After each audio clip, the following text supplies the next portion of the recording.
Have you ever been to Kings Mountain National Military Park in Kings Mountain, South Carolina? Well, it's the site of the pivotal Revolutionary War battle fought on October 7th, 1780. This Patriot victory is often considered one of the most important turning points that changed the course of the American Revolution and helped lead to American independence.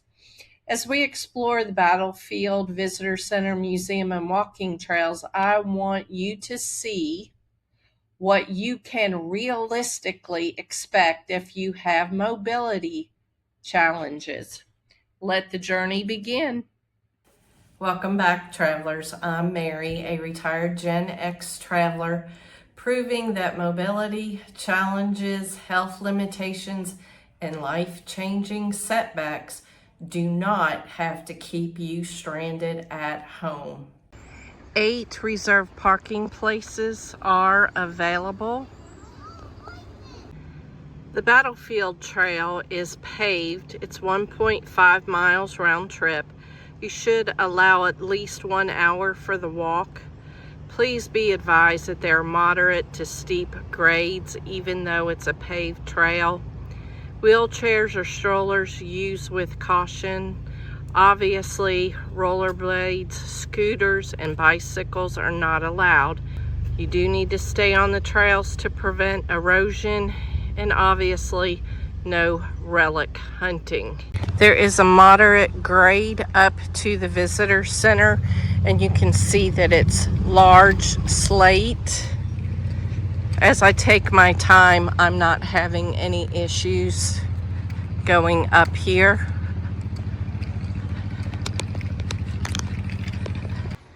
The entire walk up, there is a ledge that you can sit at if you need to take a break. Let's check out the visitor center. Let the journey begin. Smooth transition here in the walkway. Lots of comfortable padded seating here so that you can take in all of the uniforms that were worn. This is a very interesting visitor center. Look at that. I'm here during the Independence Day celebration, and there are reenactors here in period dress that we'll get to see. Heading down to the auditorium, it is an easy ramp with handles here. A section of the Declaration of Independence is being read in the auditorium. That place is unusual, uncomfortable, and distant from the depository of... They've provided copies of Declaration of Independence that we will sign with a quill pen and date 250 years later. So there is proof that I signed the Declaration of Independence 250 years later. Museum entrance is beside the auditorium. It transitions from the tile floor to the carpet. It's very accessible. This is an example of one of the display areas, the British Army Southern Campaign. You can see here how they came out of Charleston. This exhibit is entitled The British Army's Southern Campaign. Came up Ferguson to Gilbertstown to Kings Mountain. I'm also trying to see cow pens at some point. The History Channel has episode 1 about the frontier battles, Kings Mountain, 1780, if you're interested in looking that up and getting the history behind this battle that turned the tide in the Revolutionary War, according to Washington. A reenactor dressed in period clothing representing Great Britain discusses what all military have in their day pack. Hi folks, welcome to Kings Mountain National Military Park. What I have here is a display of a soldier's pack. Everything on this display is something that a soldier would have to have and use and need to be able to be effective as a soldier. But the best part about it is, as a veteran of the United States Army and a paratrooper, I love the fact that there are so many things that are applicable to the pack today that there still was in the year 1780. So just taking a look at it, I gotta have a mat to sleep on, so that's my sleeping mat. That's my bedroll. I got socks, have my ammo pouch. But soldiers also had to create their own ammunition, which is why you see I have all the tools to be able to make my own musket rounds. From smelting, to creating, to cutting, starting fires.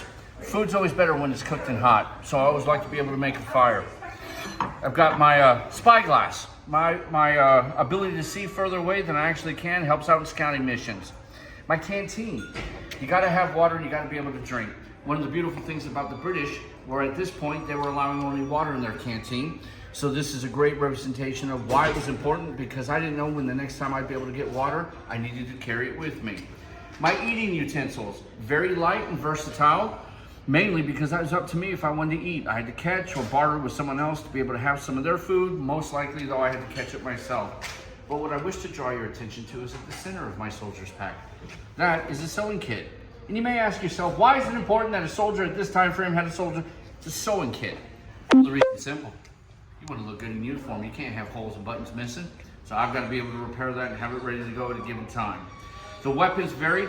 Brown's best all the way to where we are actually at Ferguson's rifle. But the last thing I always talk about as far as the tables go is this beautiful creation that was so popular at the time that it jumped from the military and it became a fashion for all people. This is a tricorn.